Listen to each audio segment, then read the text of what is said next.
Right, good evening everyone, and welcome to tonight's webinar on Danish Rock Art in the Bronze Age, which we will have presented by Louise Felding. Before we start, I'd like to give you a little bit of a background to this talk. So this webinar is organised by the Scotland's Rock Art Project. This is a 5-year programme which has been working with communities across Scotland to record, research and raise awareness of prehistoric rock carvings in Scotland. The project is funded by the Arts and Humanities Research Council and is run by Historic Environment Scotland.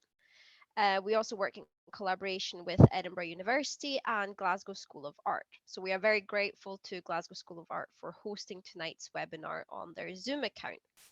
Some of our team members are here this evening, so I'll give a brief introduction to them. Firstly, my name is Linda Bjerketvedt. I'm the data analyst in the ScRAP team, and I'll be chairing the webinar tonight. We also have Tertia Barnett with us, who's the principal investigator. She will be moderating the webinar. Then we have Stuart Jeffrey, who's one of the co-investigators of the project. He's from the School of Simulation and Visualization at the Glasgow School of Art. And we also have Guillaume Robin with us, who's from the School of History, Classics and Archaeology at Edinburgh University. There are also 2 other ScRAP team members who are not here today, unfortunately. So we have our postdoctoral research assistant, Joanna Valdez-Tullett, and also our digital archivist, Frederick Alexander. So this project started in 2017 and it ends in December this year. So as this is the final year, we have been organizing a series of events to promote and also celebrate Scotland's rock art and the work that the project and our community teams have been doing. Tonight's talk is the 9th in a series of 12 webinars that are running throughout this year. We have one every month. The webinars are presented by experts from Britain and Europe on themes that are relevant to Scotland's rock art. You can find more details about the whole webinar series on our webpage, and you will also find the recordings of previous talks on our website. So before I introduce Louise Felding, there are just a few housekeeping rules that we should be aware of. We are recording this talk and we'll post it to our website, just like we have with the others. To avoid any background noise, everyone has been muted throughout the webinar, so your videos are also turned off. Please use the chat box if you want to talk to each other, if you want to let us know where you're dialing in from, and also to flag up any technical issues that you might have, and we will try and help you as soon as we can. We appreciate that you can keep the chat appropriate and also nice, but please also don't post any links in the chat unless they're posted by us. And if you want to avoid any comments from the chat box popping up on your screen, you can keep the chat box open on the right hand side. If there are any questions for the speaker, there's a Q&A box at the bottom of your screen where you can put all your questions, and we will try and answer as many as we can after the talk. You can also ask the speaker questions at any point during the talk, so I will give them to her at the end of the talk. And now I'm really pleased to finally be able to introduce Louise. Louise Felding is an archaeologist and curator with the VejleMuseerne in Denmark. Her research is focused on the early Bronze Age in Scandinavia, and in particular on the dynamics of gender in Bronze Age society. Her research on Danish rock art aims to contextualize prehistoric rock art by looking at its connection and setting within the surrounding landscape. So Louise, the floor is yours. Thank you. Can you hear me? Yeah, we can hear you. We can hear. Okay, well, I want to say thank you very much for the invitation to come and give this talk. I'll try and, it was really fun to go back to some of my earlier research into Danish rock art, and I've been following some of the ScRAP seminars, and I'm hoping to contribute to a bit of knowledge on the Scandinavian aspect of this. It takes place in the Bronze Age. So very pleased to be here, and I'll hope you enjoy the talk. Let's see.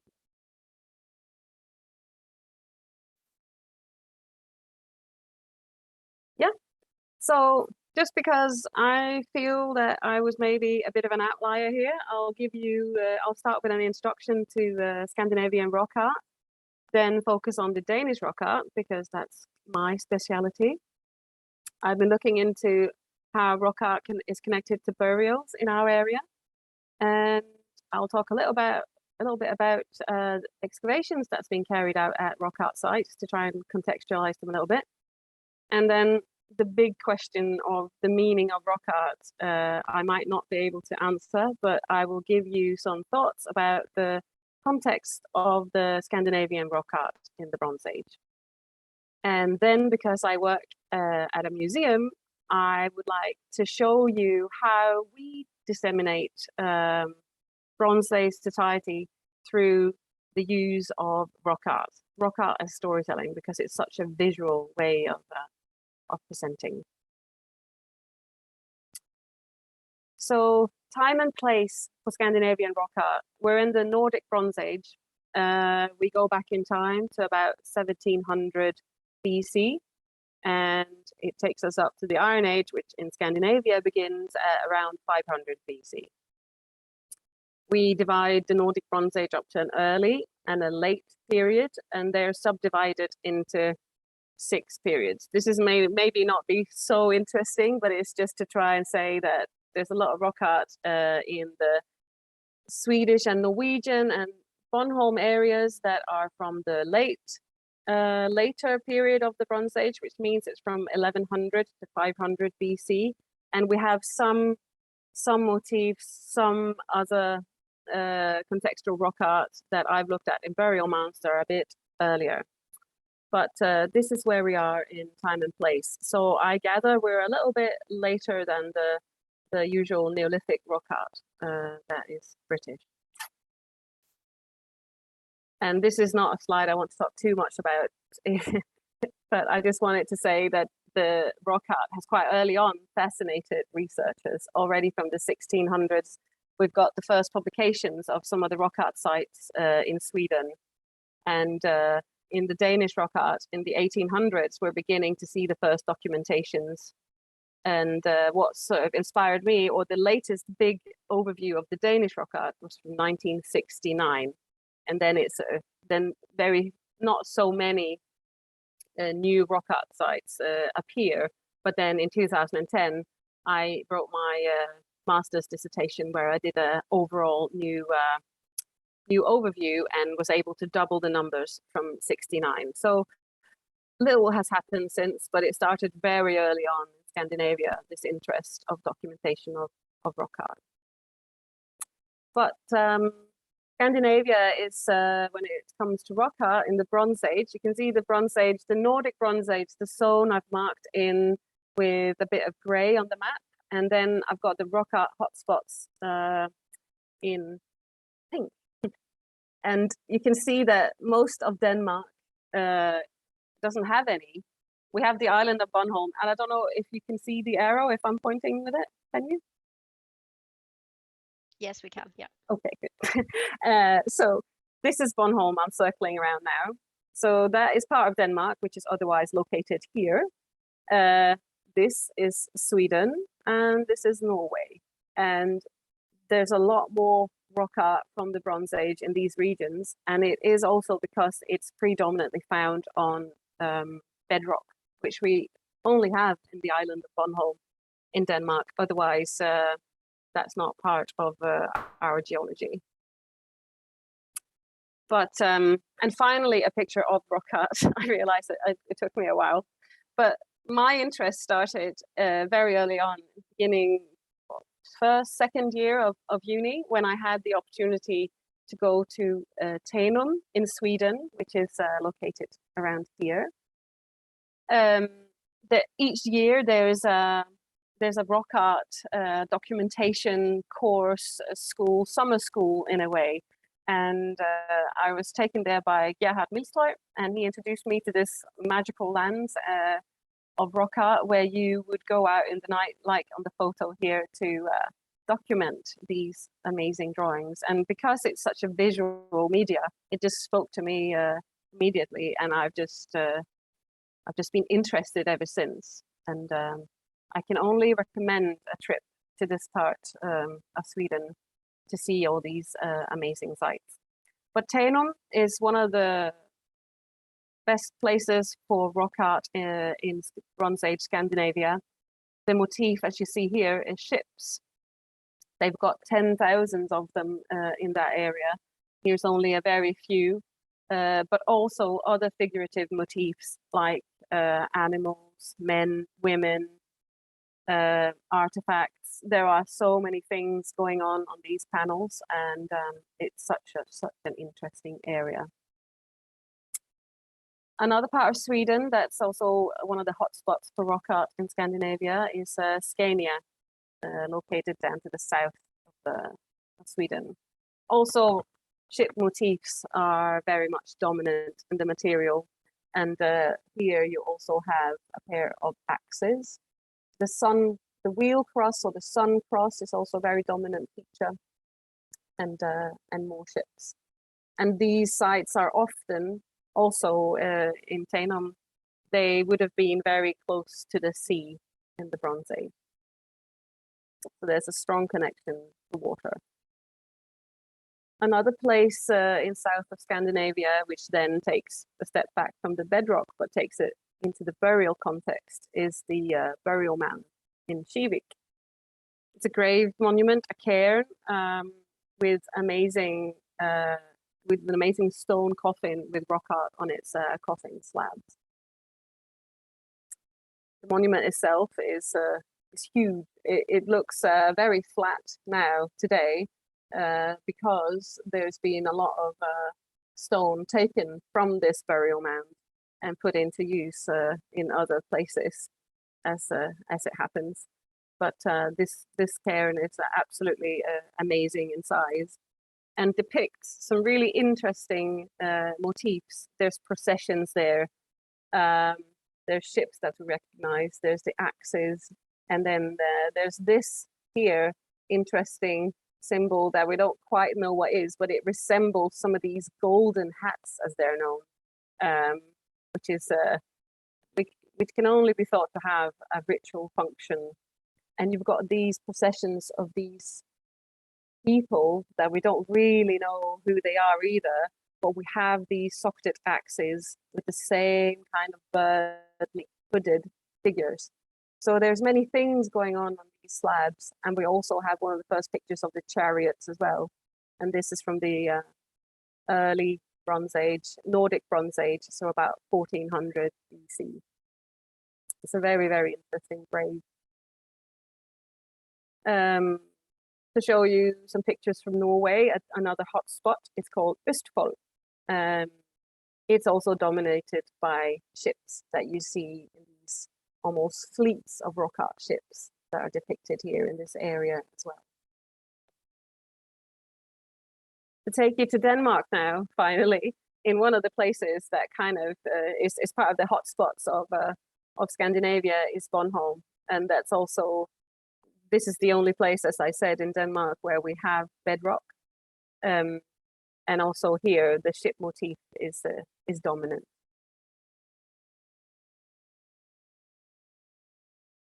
But to take your talk to the Danish rock art in general, I will go back to my master's thesis. So I apologize if some of these pictures might look a bit dated. But here is a view of all the rock art sites I collected for my master's dissertation. And the green are cup mark sites, which is the most dominant motif in Denmark. And then with red, the figurative motifs. And as you can see, Bornholm here is the most, there are the most rock art finds here. But I was also happy and a little bit surprised to see how many I could fill in overall, and adding to Globe's overview from 69. Just a brief table where you can just, we're illustrating that cup mark stones are the by far predominant motif. So in the Scandinavian context, the Danish rock art are often neglected because typically it would be rock art But we do also have some figurative motif that we should look at. But these then are typical for Denmark cup mark stones, and they are found in many contexts, which I shall just list later on. But because we have no bedrock, these boulders and rocks will appear in many other contexts.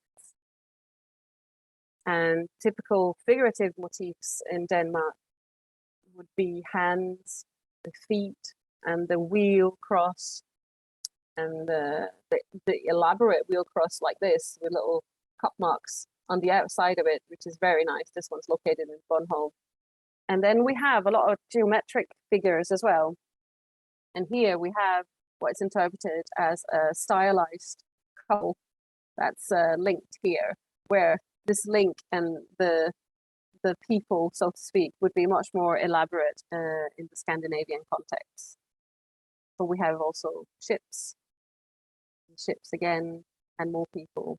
And this little figure here in particular is quite interesting because I'm saying she because the interpretation is that this then is a female with long hair and a little cup mark between her legs as a sign of fertility.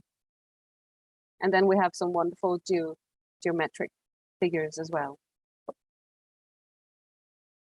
And this is more examples of the same. So the figurative motifs in Denmark, they fall into the same Scandinavian overall figurative motifs, but we just don't have as many of them. And here are some more examples of some ships. Some here, this one here is located on the curbstones of a burial mound, and these over here are found in Bornholm bedrock site.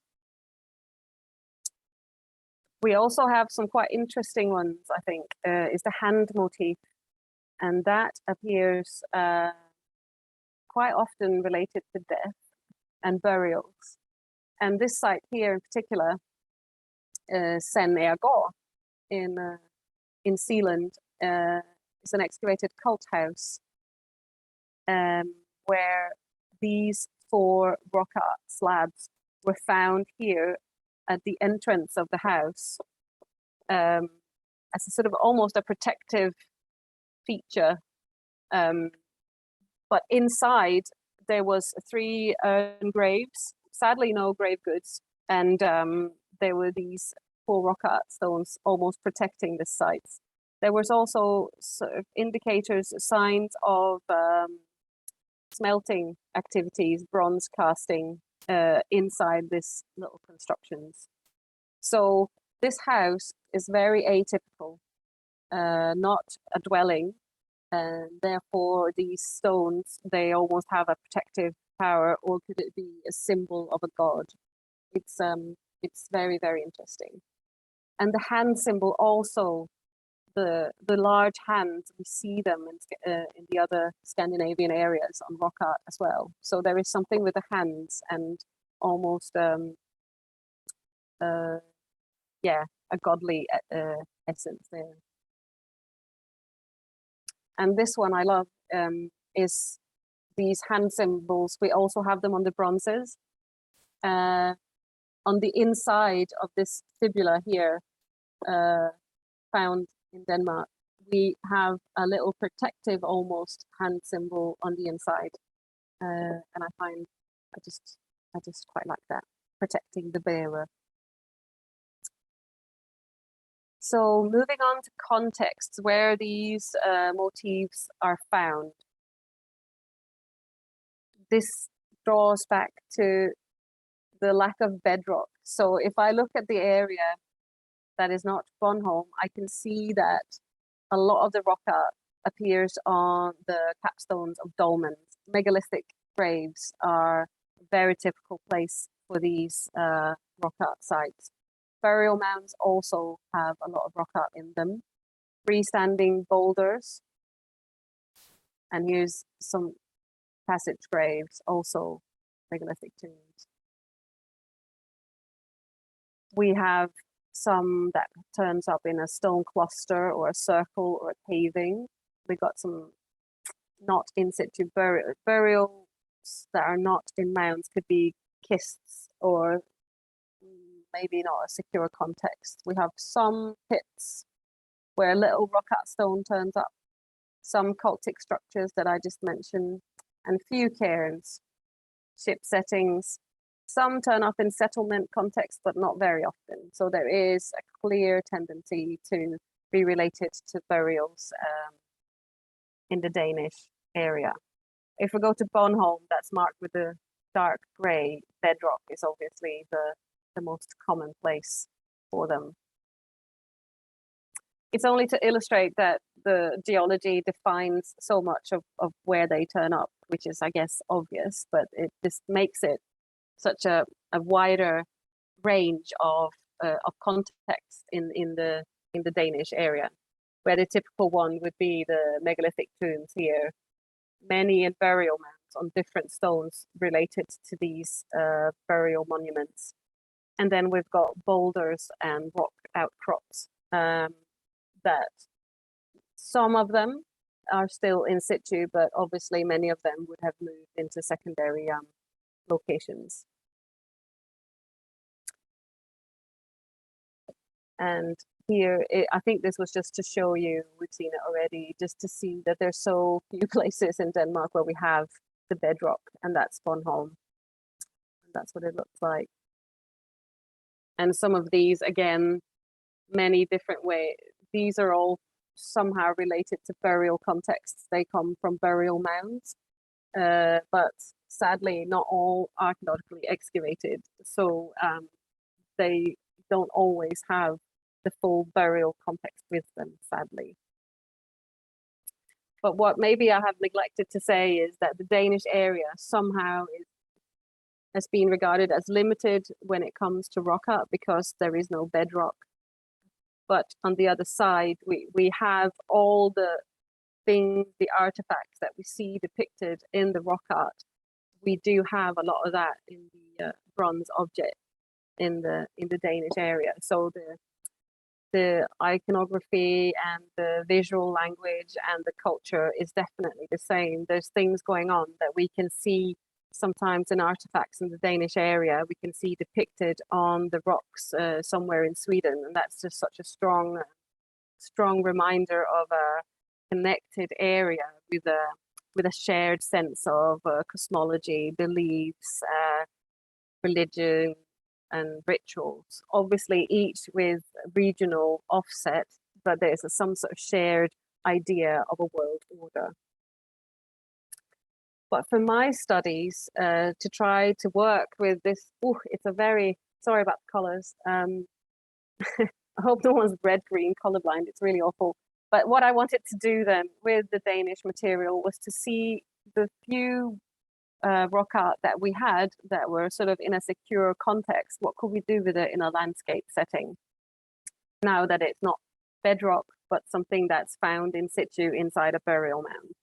So I did a lot of view sheds on rock art in burial mounds, and not surprisingly, it revealed that burial mounds have a very broad visibility. They're placed high in the landscape, and they sort of dominate the area. This also is true for rock art found on megalithic tombs.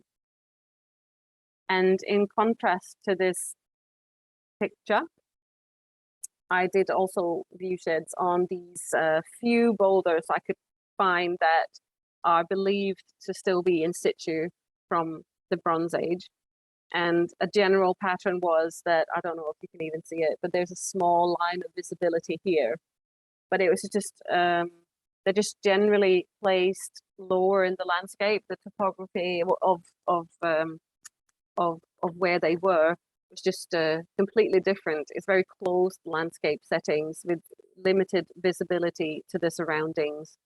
So my conclusion on that was that there's a big difference between rock art that's designed or used in the collective space and rock art that somehow talks and uses and is designed for the individual space.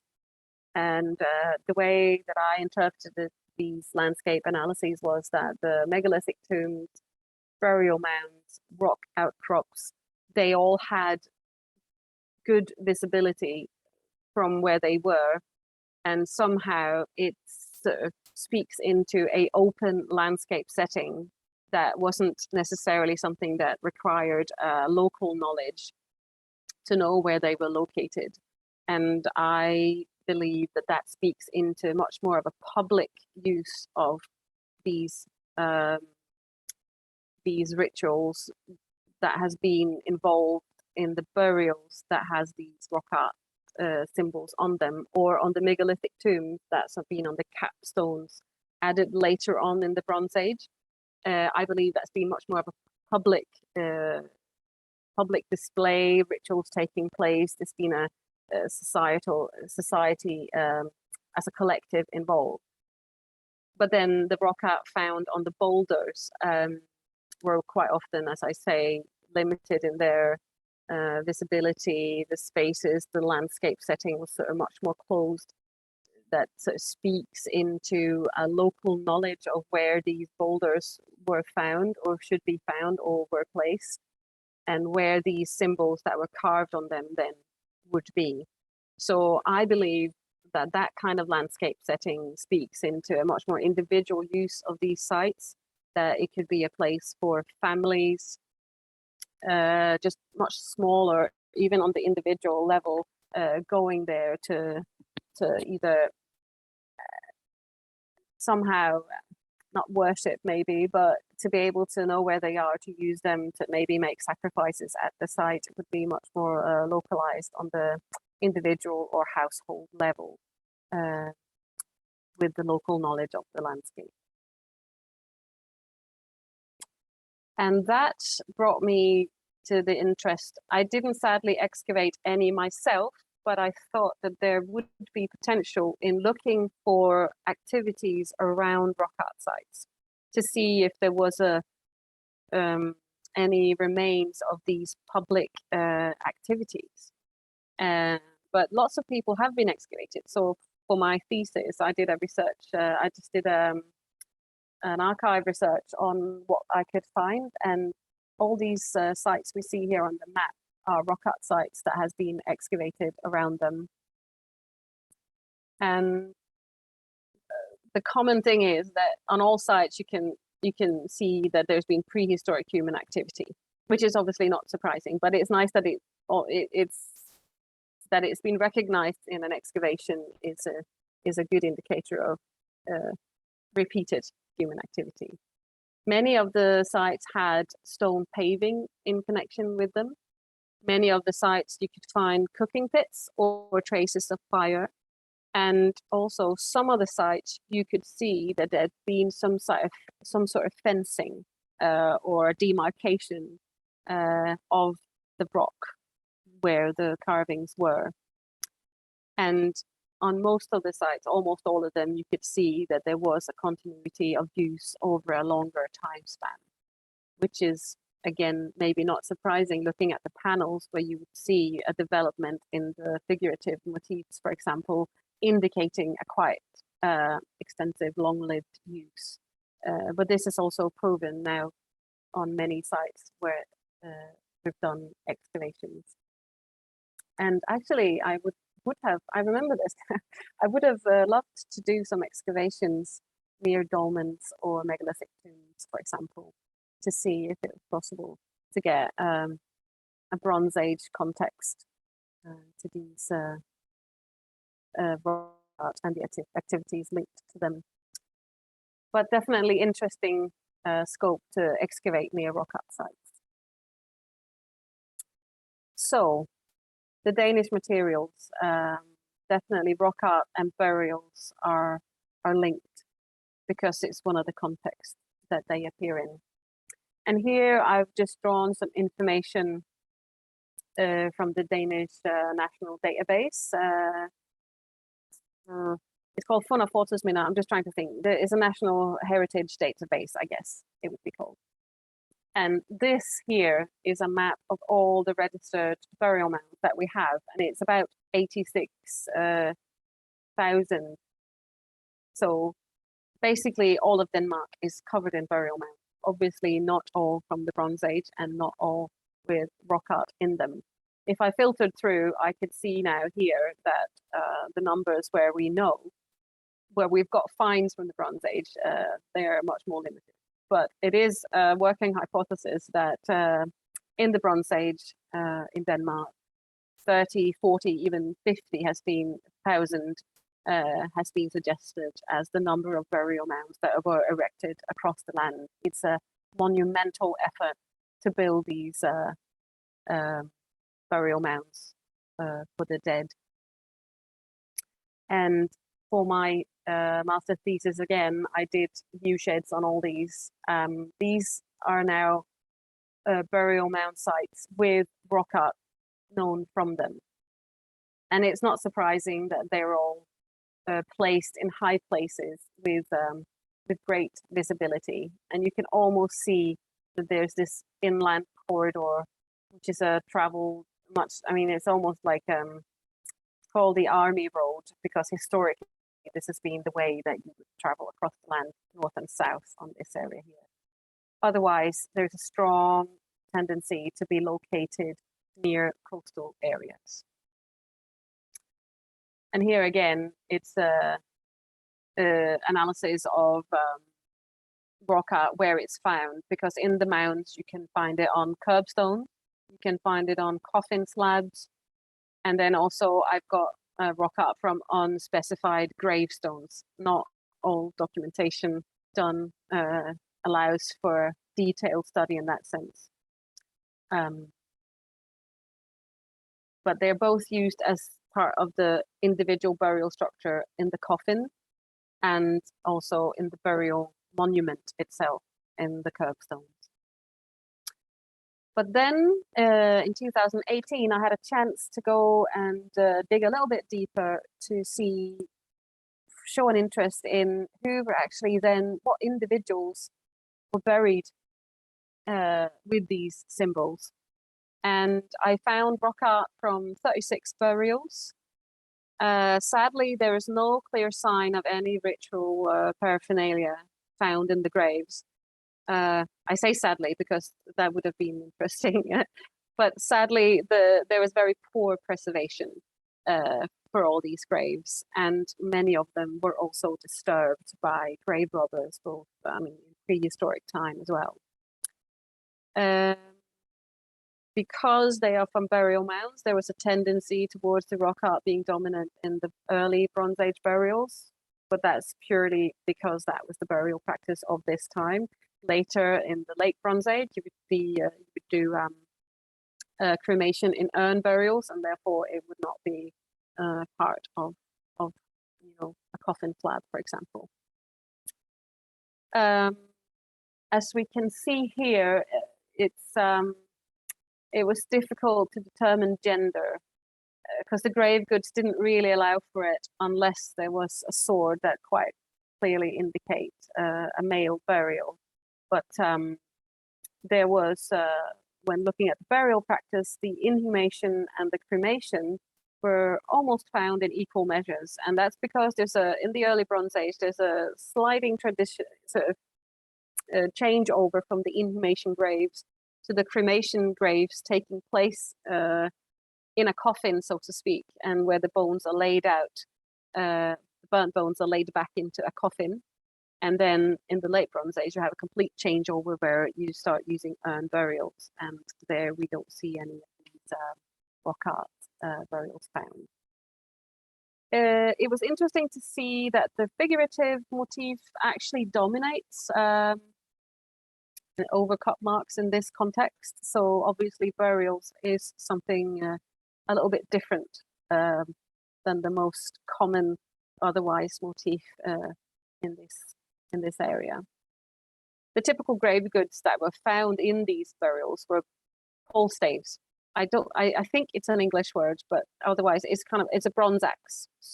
Yeah, talkative axe, I guess. There was a flint spear in one of them. Finger rings were found, fibulas, a razor, knives, bronze buttons. Basically, standard stuff in a way that didn't really allow for gendering unless it was a razor or a sword present. But looking into the ones where we can do a sociological gender assessment, at least based on the social gender, the swords were found in 7 graves. There are 7 swords. They were of different type, where there is examples of flange hilted. I'll just show you pictures. I don't know how well you know the material, but there is examples of flange hilted swords, octagonal hilted swords, and grip point swords. But I think there was only the one. Yes, there was only one of these octagonal hilted swords in this in the rock art context. And this one here is otherwise an indicator, an import of from the south. It's quite an interesting status involved with this one, but does not seem to be a dominant sword type for the rock art. So in that sense of ritual or linking the individual to a ritual practice might not be not related to any specific sword type, at least. Trying to contextualize the Danish rock art a bit more, we have a chance to look at the link between the rock art and the artifact. Because if the numbers of rock arts and the figurative motifs are a bit low in the Danish area, we have an abundance of these different actual artifacts that depict the things, the images we see in the rock art. And this is just a few general slides, but just to show how similar we have these acrobatic figurines. We've got axes. We find them in the actual archaeological record as well. And here is such a good examples of these hornblowers, the lures, I guess they're called in English as well, from, I mean, the rock art site in Kjelleby in Tainum. But here we have the actual artifacts found. There's actually 6 of them. There's 3 pairs found in a bog here in northern Zealand, deposited. So we know that the images that we see in the rock art are based on actual, real life artifacts and so it is the assumption that we're actually seeing real rituals here in the rock art. And again here, this one, almost 1-to-1 with a corded skirt. We have these acrobatic figurines that we see making backflips over boats in Sweden. And this image as well, and the backflipping, the acrobatic, almost brings thoughts to the backflip over bulls in Minoan Crete. I mean, there's many things that obviously, without being 1-to-1, there seems to be a focus on acrobatic movement in rituals on a very large scale all over Europe. And just here again, we've got the horned helmets that we see. We have them. We found these in a Danish bog deposited. We've got them on the figurines. And then we have them here in the rock art.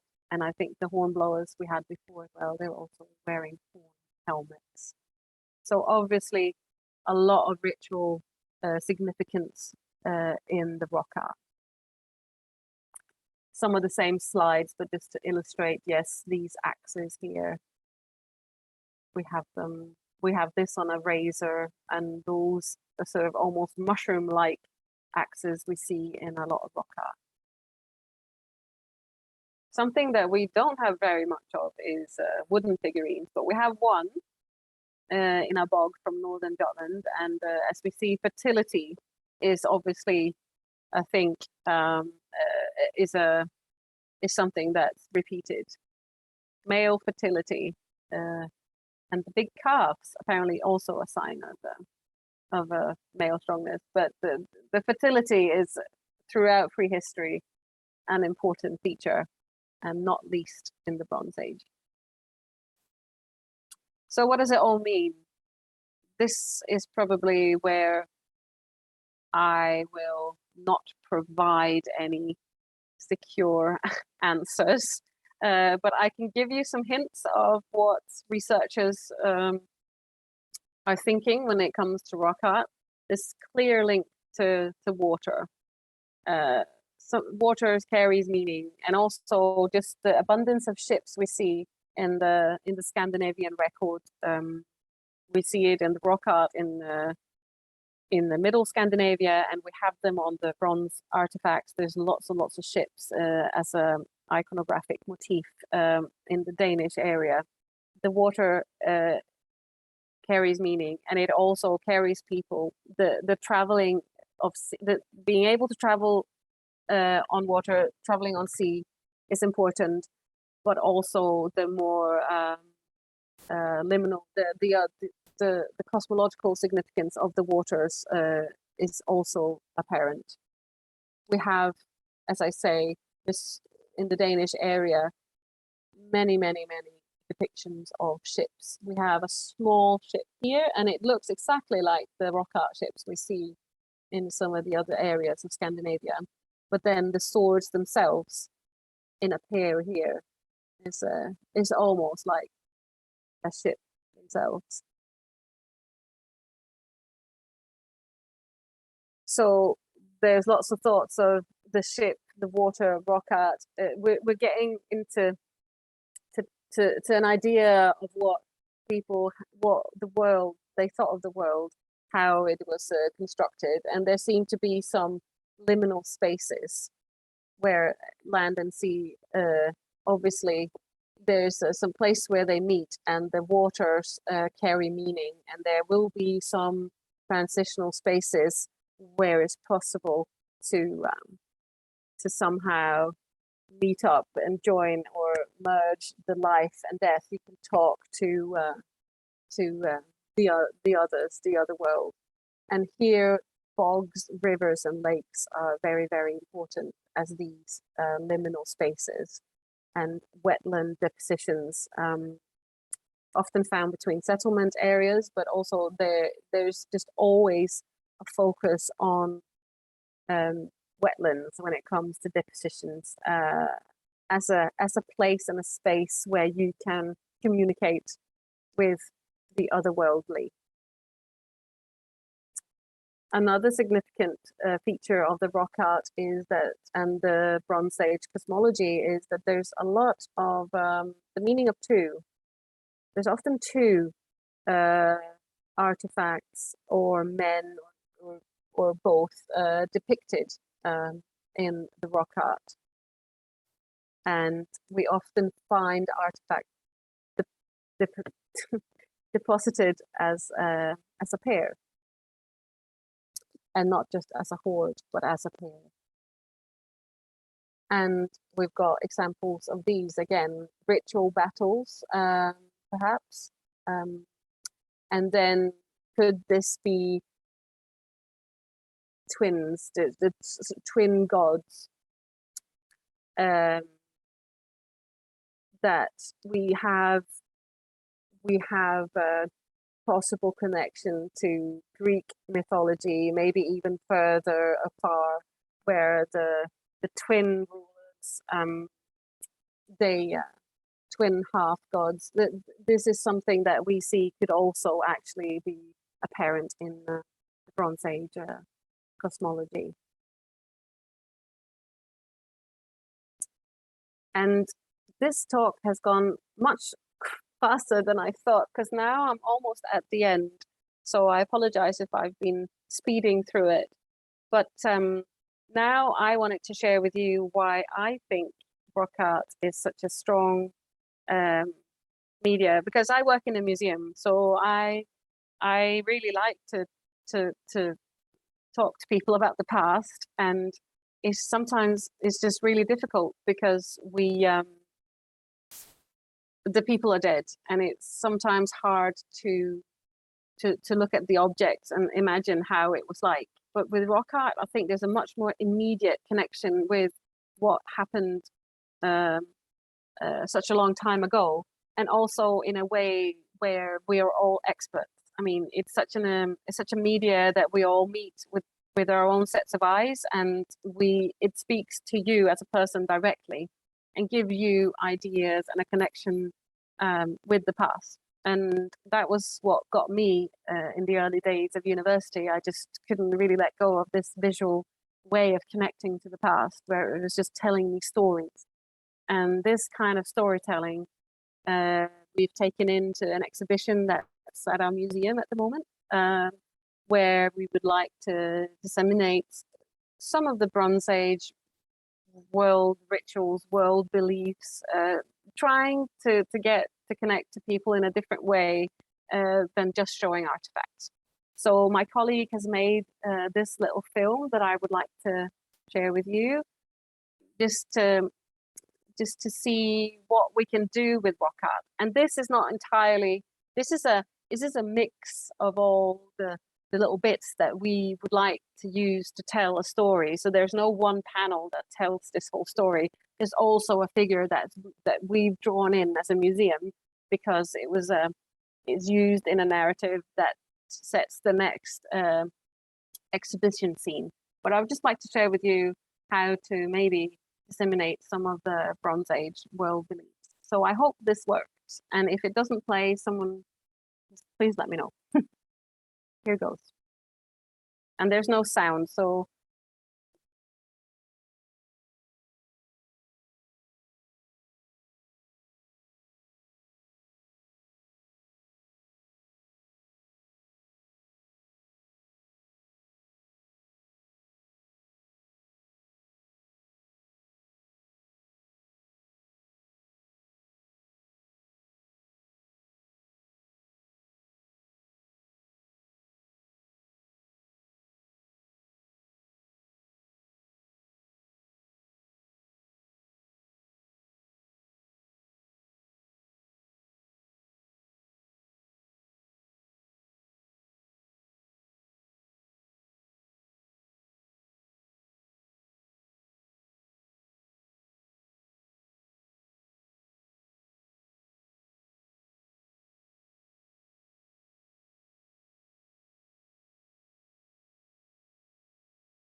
okay.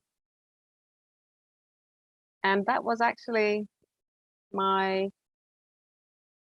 talk.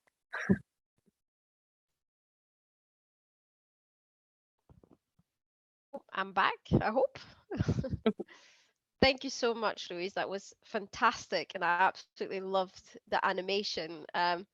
It's just something else, when you get these, rock art is in many ways a scene, but it's so static, and seeing it animated just makes it all come so much more alive, doesn't it? Mm.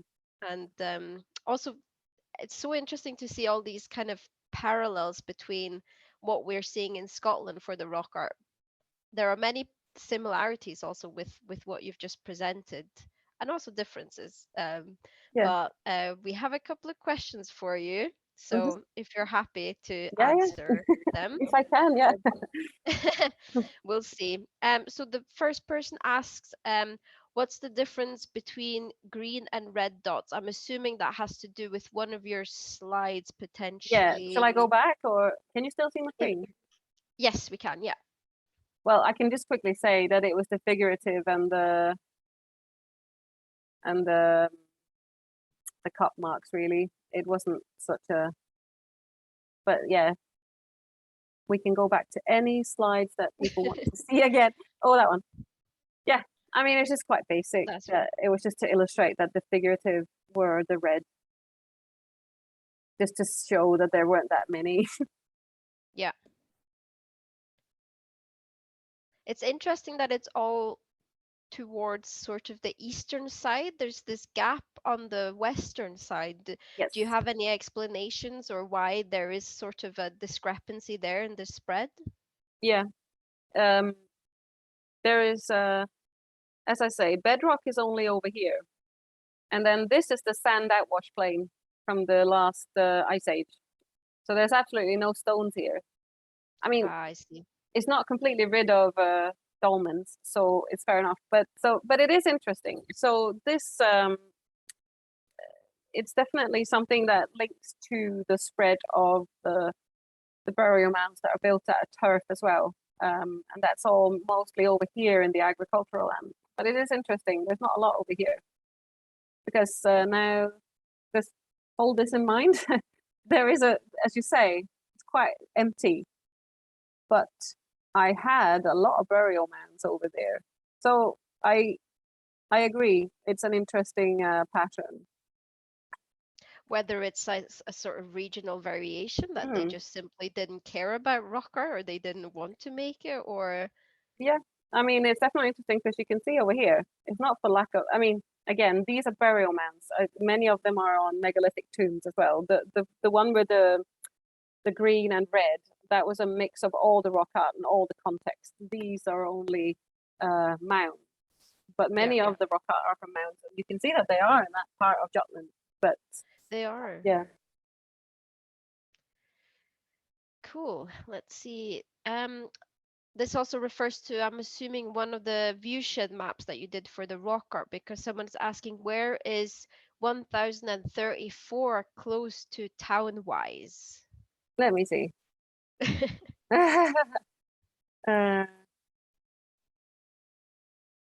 wait, sorry. I know I'm just doing a little bit of this. I think, did I do that?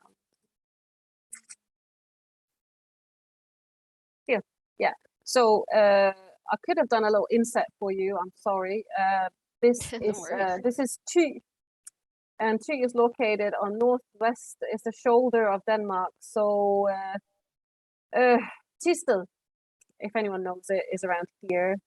Nykøbing Mors is somewhere over here. Sorry, over here. But this is the island of Mors. So small towns. Aalborg is over here. Off the map. Does that mean, I don't know if the person asking is, I think that's probably all they wanted to know, potentially. yeah, Yeah. if they're local, because I can give you all Yeah, the information, but Inga's Mine doesn't really, I know, it doesn't say much. yeah. Someone is asking, is there any chance that the fact that the art is found more commonly on visible sites, that it's just evidence bias? I personally think also, with intensive land use that you do get in Denmark as well, partially, is that an issue, do you think, in terms of the rock art? That we have a bias toward what's visual, what's, Yeah. yes, I mean, there's lots of stuff, obviously, that we haven't found because it might still be buried, but there are a lot of, there are a lot of megalithic tombs, I would say, that have been either eroded away. I mean, where the capstones are visible, so we see them there more often. But I don't know if that's what you meant. I think that was what the person was asking, yeah, whether it has to do with the visibility in the landscapes and whether there are still undiscovered rock art sites Yes, hidden somewhere. no, but there are, and because that map I had of Denmark, that's just completely covered in burial mounds. Sadly, there's many now. They're not protected, all of them. So everything is now getting plowed away. And I've just, for the last 3 weeks, tried to go out and excavate plowed, damaged burial mounds. Sadly, there was nothing preserved, but other sites where it's the same, there's a plowed out site, you could be lucky that there would be curbstones still left, but then you find rock art. And you do still find rock art in Denmark as well. It does come up, both on curbstones, on mounds or on megalithic tombs or on coffin slabs still. It's quite good that they do turn up sometimes. But yeah, there is a bias, but I think at least with rock art, it's such a rare occurrence still. So when they do turn up, we at least know about it in the Yeah. in the database. An associated question someone's asking it specifically about the burial mounds. There are so many burials. Who was all buried in Denmark? Yeah. Well, sorry, I'm just gonna. Yeah, there are so many, and there are not, in terms of the Bronze Age, enough settlement yet to sort of say where did they live, all these people. But these burial mounds are often regarded as, you know, is the burials for the social elite, and it starts with one person. You could also have a Neolithic mound that you choose to enlarge, but then in the Bronze Age you would then put a primary grave down, and then it could be that you'd added like 2 or 3, perhaps even 4 in the same mound with an extension every time. And then in the later Bronze Age, you would then reuse and add urns around it. But it's the very top of of a of the social elite, because there's not that many in one mound still, of individuals. There could be up to 4, but often it's just maybe 1 or 2 in these mounds. But then for my PhD that I'm currently working on, or is being assessed, is where I dug a little bit deeper into who's actually in those mounds. It's interesting to see from a gender perspective that the percentage of the primary burials are more or less the same for males and females. And for me, I thought that was a pretty good discovery. There's much more male burials in the archaeological record, because there's a bias towards the swords, for example, being preserved much more often. So that's what we use to gender when there's no skeletons or skeletal material, which is sadly not very often in this time period in Denmark. But yeah, it's the social elite. It doesn't have to be the chieftain, but it's somewhere up there.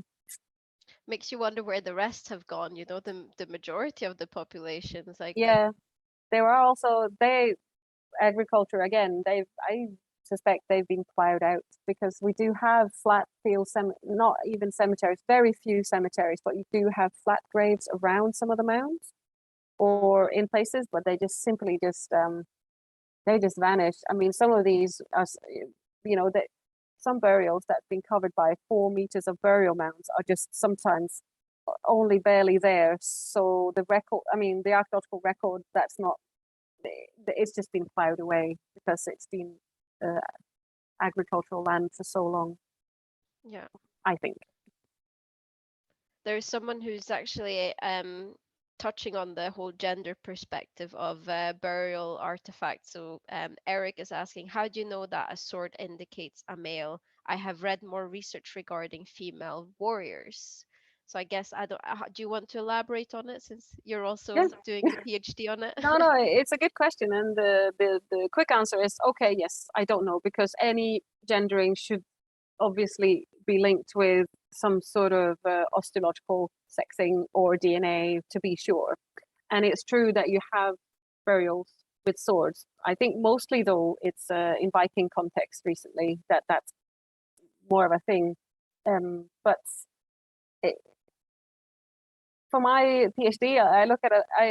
I try to do some reasoning on how to justify the social gender based on artifacts, and it was just looking at the combination of artifacts, and there is a grouping of kind of two genders that is linking to the male and the female, and it's just so that the sword appears in one group with some artifacts, and then the neck rings, some arm rings, and some other artifacts. They group in a different they group differently with different artifacts.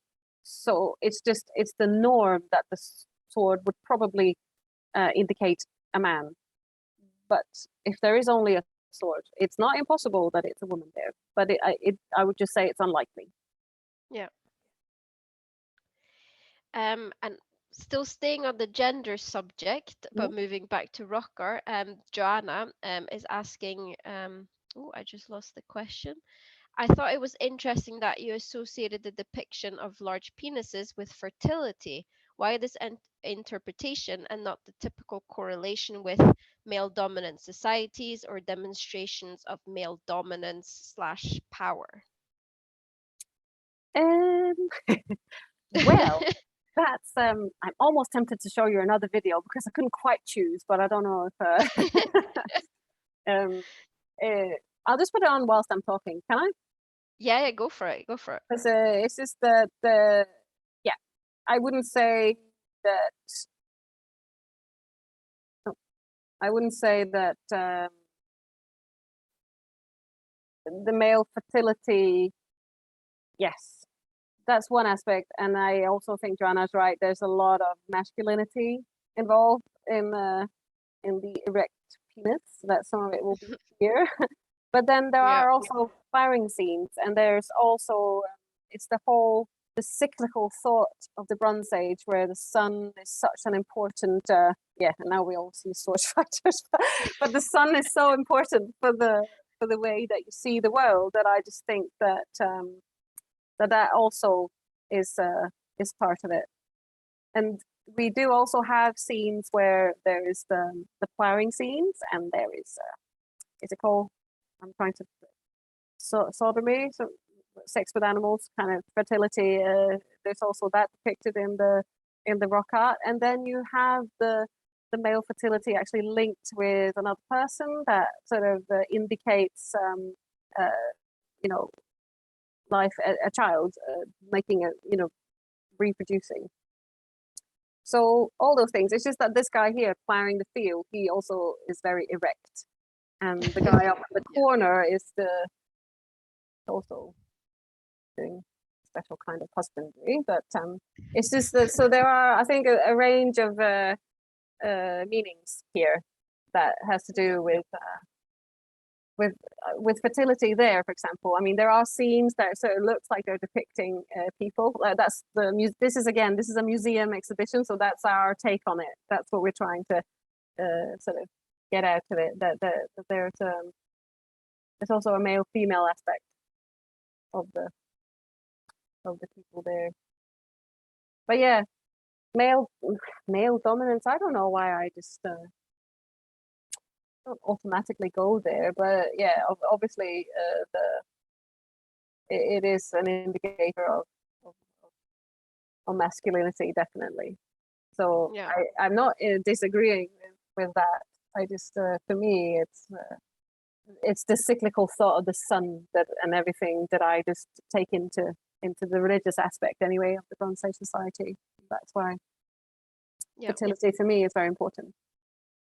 I guess it also is it's the combination of symbols as well and how they appear that kind of Yeah. makes Yes. creates that conclusion. Um, Related to that, we also have Kim asking, are there many images that are obviously female? No. Well, I could almost show you that, but no. Yeah, there's not many. This is the thing. There are some, but we were interested in showing them in the exhibition at the museum. So there's not a lot, and it's just if you go for a big panel, you can see, and then you can zoom in, and then there may be one, but then the rest is actually quite a lot of these. But there are these. There are a few, and it's the ones with the. I'm so sorry about this. It's probably quite annoying. Is the one with the ponytail or the hair, the long hair tied in the back. That's traditionally, or this is how it's regarded. And then this one, I mean, the little cup mark between her legs is an indicator. And then you have also some figures where it's just like it's difficult to see what's going on, but the stomach region is like it's sometimes it's been pecked a little bit differently, so it looks like there might be a child in there. And you've got some that's almost squatting, as if, and then a little cup mark as if they're almost giving birth. So Wow. there are females, not a lot, I don't think. Not as many as maybe you would. The way that I read the other sort of from a gender perspective, anyway, the material record, I would have thought there would have been more, because I don't see in the burial record when um, I still think women had the potential to be quite powerful in society. Not maybe, you know, chieftain status or whatever, but it's that sense that you have priests and priestesses. You've got um, social roles that are quite important that would also be held by women, and you've got these primary burials in these massive mounds where the primary one was also female. So they weren't unimportant in society or disregarded, I don't think, but you don't see them depicted very often, I admit, in the rock art. Yeah. But they are there. We have in relation to the previous question, which was about, you know, the husbandry and fertility of the penises, there is a comment by Gail that this kind of husbandry happened in the South Americas until recently at the spring fertility rituals. Um, uh, she doesn't remember the region, but somewhere mountainous, but that it's associated, you know, with fertility of the land and food and etc. So it's interesting to see those kind of current parallels. She's Yeah. also got another question. Um, there are dots also under the boats, so I'm assuming like the cup marks are also around the boats. What does that mean in relation to the interpretation then? Yes, I think it's difficult sometimes to see if it's related to the boat or the ship motif itself, or the cup mark, because the panels are made up over time, and sometimes it's not a closed sort of telling, or it builds onto something, or it's a new motif come in where there is existing ones. So the cup marks in relation to the ships, I know some have looked at them when the cup marks are sort of sat here on top of these little lines here are all meant to be simplified people, like crew, Oh, okay. crew strokes, I think it's called. And then sometimes the cup marks are here, and that then someone saying that could be then symbolizing the head. Hmm. Cup marks on the boats. I don't know exactly which ones they think. I don't think She's there's a exact meaning. No. she's referring, one example she mentions is the boats on the slide labeled meaningful waters. There Mhm. was apparently some dots there. Let's Perhaps go. we can study it closer, Let's go and find a see. conclusion. Yeah, yeah.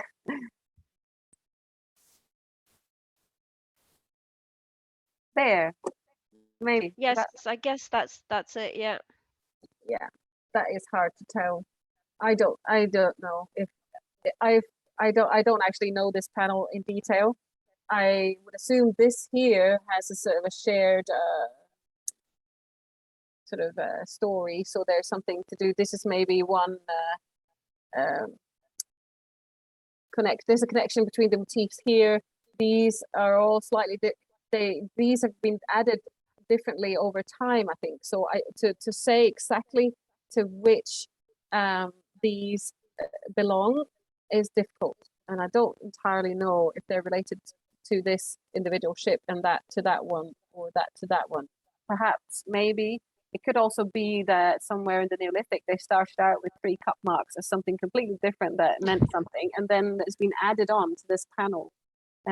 So the short answer is I don't know. Cup marks are extremely difficult, interesting, and so powerful because they appear in most contexts of all.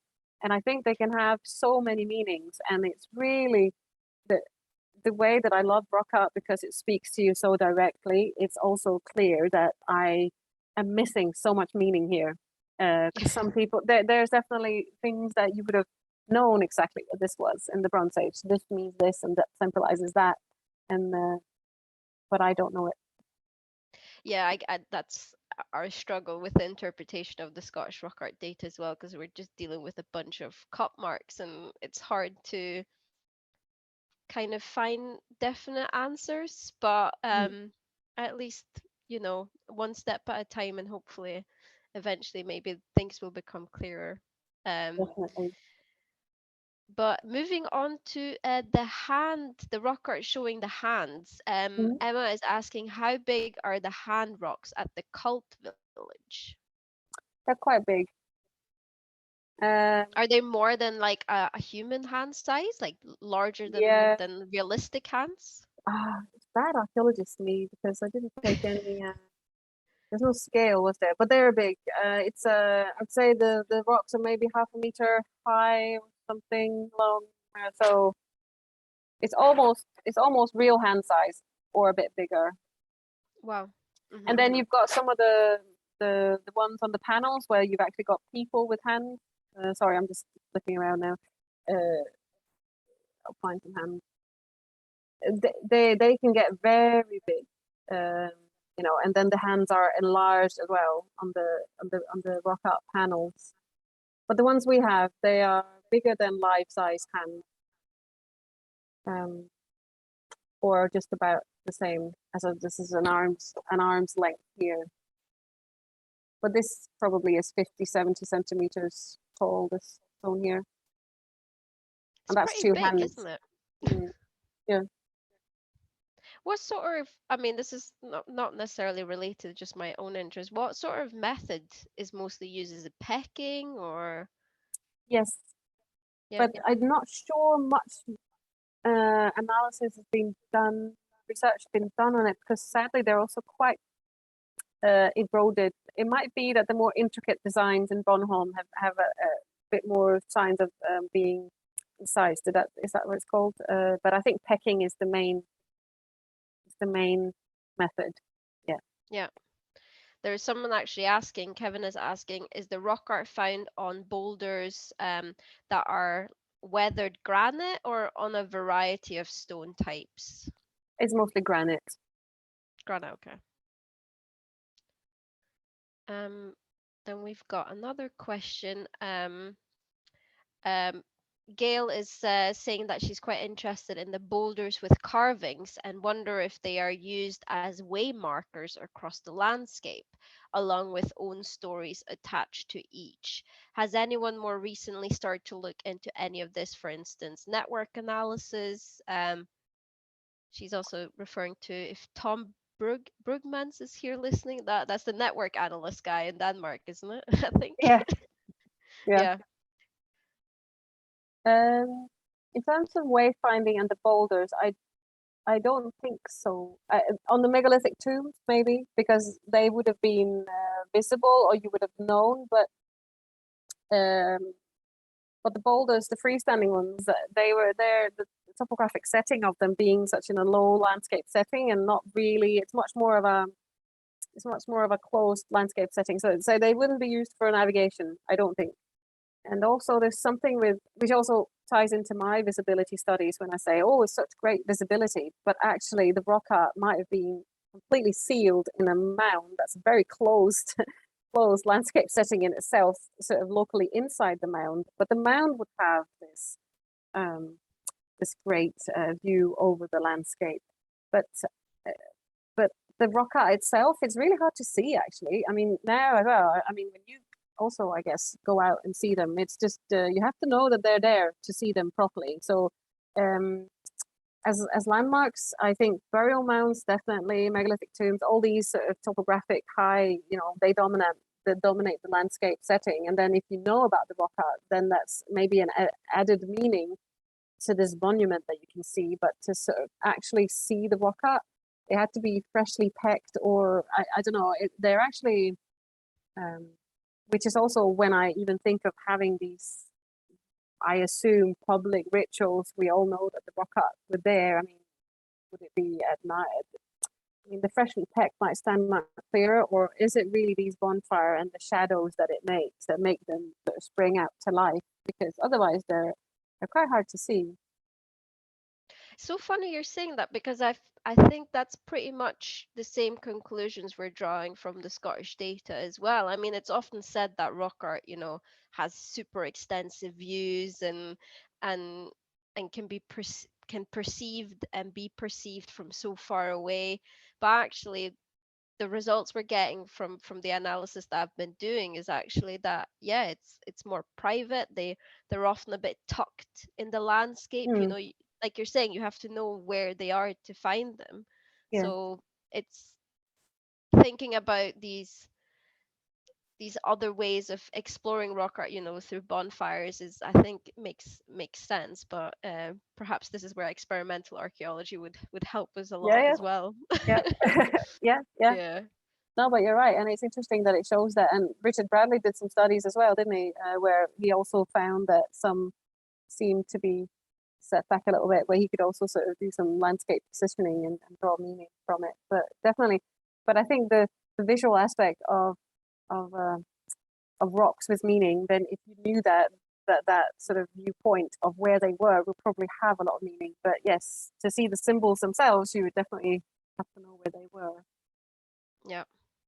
And networks. I Yeah. mean, I actually did networks on this, but then it was before I I had a chance to read Tom Bookman's book. But I've done lots of networks for my PhD with the graves, and I thought, oh, I'll do some because I did it with my masters and I'll do something with the symbols. But then, yeah, it's been a bit of a hectic month, so I didn't really finish. So I I bet. think there's lots of scope, but I'm pretty sure I don't know in which direction it's going with networks, but there is a PhD student at Aarhus University who's looking into rock art and southern rock art traditions and trying, I think, to do networks with some of it. So that could be really interesting. That's James Dodd, and I don't know if he's out there actually, but and I don't know if that's the direction his PhD is taking, but he definitely he did some work on some of the stuff from Bornholm.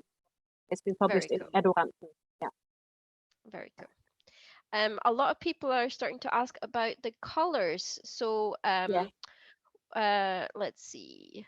What are they colored with, and what is the materials used to create the colors? Was this added later? Perhaps you want to elaborate on that a bit. Yeah, I mean, I don't know if you have the same with the Scottish rock art, but the colouring is actually quite difficult. I think there are a few examples where they can see that there's been a bit of fat or something that might have been used to colour up, but all these pictures that you see is for dissemination added later, just to make them visible for the public. So, so again, in the Bronze Age, how often they were sort of, I mean, even if they were, I don't know. I think you've had some where there is examples of ochre or something like that, some colouring maybe, but I'm not entirely sure. But for registration purposes, you use chalk to Hmm. sort of paint them up and register and take photos, which is the white, and then some of the red is made um, for to see them later now. Yeah, I don't. It's not really done for the Scottish rock art, but I know it from Norway as well. Mm. Everything gets chalked up on a Mm. regular basis, so it's interesting how there's. I don't know how it is for the English rock art, but can't really remember seeing chalked up English rock art either. So, No. someone is asking if, sorry if I missed it, but did you find any cup marks with rings? There are some, but there are not so many, and I think I'm just gonna go back a little bit. Sorry about this. This one here. Oh, sorry, that one there. Mm-hmm. It's not really cup mark though, is it? So I I'm trying to think. I don't think I have a from Denmark sort of the classic cup and ring mark thing, but this is maybe where I'm mistaken. It's not typical though, anyway, which is why Mm-hmm. it's from the different traditions. I think we're definitely doing a little bit something different here uh, than the Atlantic. But then we've got these amazing signs of connections, which is something I would also really like to explore a bit further because I know there's new studies also from Aarhus Uni and some other collaborators where the bronze and how the copper and how the connections to the British Isles, it starts very early on, and I just it'd be interesting to see how these different traits, what the links are in that direction, Yeah. and also Johan Ling and all these studies now. I mean, there's so much going on in terms of sea travel that obviously links these areas. In many ways, it's getting more and more complex, isn't it? Yes, always. Yeah. Yeah, always, which I get is a good thing, but Yeah. yeah, it's becoming more and more overwhelming to try and understand everything that was going on. Someone is asking if I just lost it again. Apologies. Could the two artifacts to carving, etc., so this pairing, be part of the pan Proto-Indo-European methodological motif of the divine twins? It's- Um, yeah, this is also a theory, yes. That there yeah, are these things that are interconnecting that also links in with other aspects of Bronze Age society. Yeah. cool. Um, Eric is asking, what initially appears to be abstract figuration turns out to represent real items, horned helmets and acrobats, for example. When does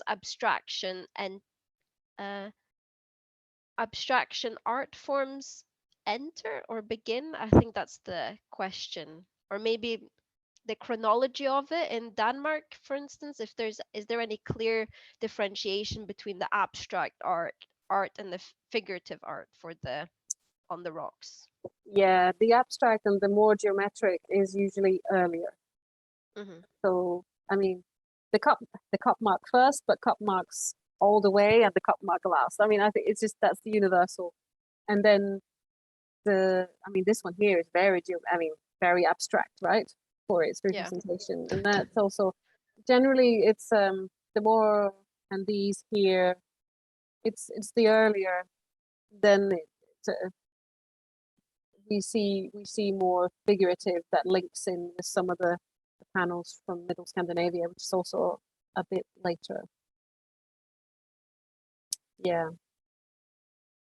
It's hard to grasp chronology though when it comes to rock art. I don't know, remember if you mentioned this already, but is there any secure radiocarbon dates in relation to rock art for Denmark Uh, or no, well, no. no? Well, there are some where it's linked. If it's in a grave and you've got some sword types and Hmm. things, it begins to. Well, yeah, it begins to make sense unless you are not sure that they reused an earlier slab that had meaning already that was incorporated.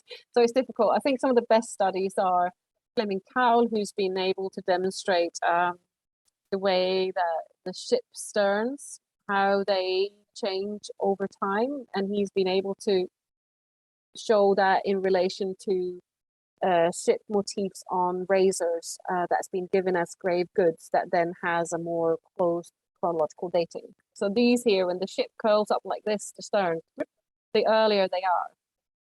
Then they start doing a little bit like this. It's a bit later, and Hmm. then they become very. They change again, and it's a bit later. So there's a good ship chronology, and Johan has, and that's related to burial goods, razors, trying to tie it into a closed, archaeological context in that sense of dating. And then Johan Ling has done amazing work on the shoreline dating. I mean, trying actually to Hmm. see in the landscape when these motifs could have been picked. And that also is confirming some of the studies that's been done on the bronzes, and it all sort of correlates. So there is actually quite a good typological date sequence. Yeah. How is it in terms of so the rock art that's found, say, on a capstone or within the mound, are they quite weathered already, or would they have been created then specifically for the burial mound so that, they're freshly picked and ready to go into the mound, so to say? I'm pretty sure, but sadly, sometimes even the curbstone ones have been weathered, but they are fresher when they are in burial context. But the weathered one would also be, even though they're added later on a megalithic tomb, because I think you build a megalithic tomb in the Neolithic, you could Hmm. pick cup marks on it, because that would also be meaningful, I assume. But this is where it's difficult to do the dating. And then you have motifs that's typical for the Bronze Age much later, and they are picked directly on the capstone, which means that they've been exposed. So they are Yeah. very weathered, um, basically.